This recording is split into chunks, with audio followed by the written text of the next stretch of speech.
Alrighty. A few months ago, I put up a video about buying off-grid land, and I said that land in the United States can be had very cheap. And I mentioned a case where I had believed that somebody had bought off-grid land for about $600.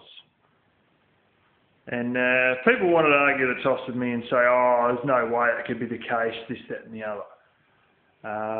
It can't be that cheap, blah, blah, blah. Well, I've seen a video, and I'll get to that in a second, but I want to explain something about how they do land and roads and whatnot in the United States. And this is a bit different from Australia, quite a bit different actually. They will have a public road, and there may be a paddock on one side, and the farmer will decide that he wants to subdivide that paddock and sell it as, who knows, 5-acre lots, 10-acre lots. And what ends up happening when he subdivides that 50 acres into 5 10-acre lots, what will actually happen is there will be a road that goes to all the 5 different blocks, but is actually jointly owned by all the 5 individual owners of the separate subdivided blocks. And that road will be gravel, and that road will not be maintained by the government, but it's the responsibility of the people who bought the blocks to maintain it, because that's essentially their road out to the public road. Now, this video I saw, this bloke went and bought 3 properties on one day. And you may go, oh. Well, he made a video about one of these properties that he bought. He never even saw the thing.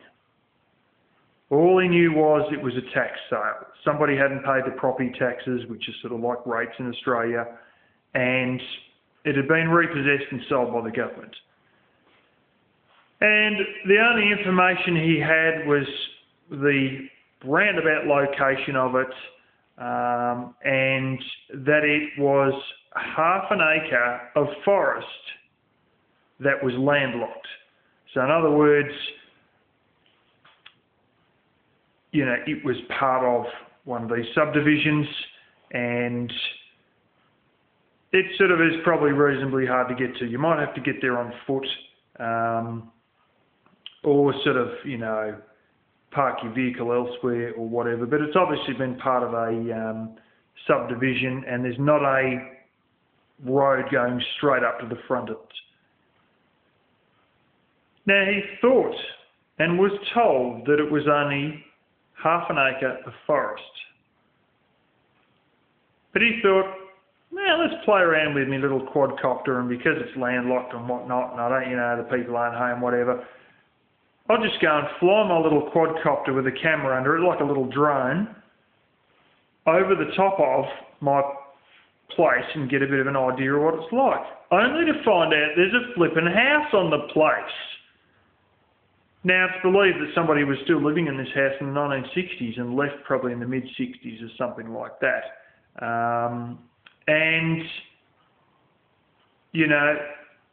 quite simply, the price, he couldn't remember exactly what it was, but it was $300 or $400.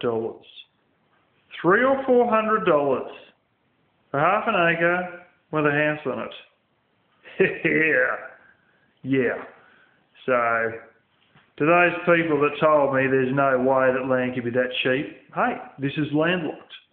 It may be a bit of a carry-on or a bit of a negotiation to be able to get a driveway in there, because you'd be, cutting into the end property or whatever like that. But when you look at things like that, you just think, it's unbelievable, And I'll tell you what, just to really piss a couple of people off, maybe I might find if there's any places like that over there and stuff it, I'll buy one for Troy and give it to him and see where it goes from there.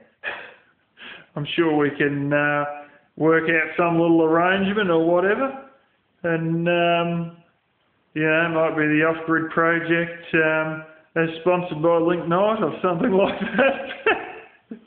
But anyway, I sort of made this video with a particular girl in Arizona in mind, so this is for you.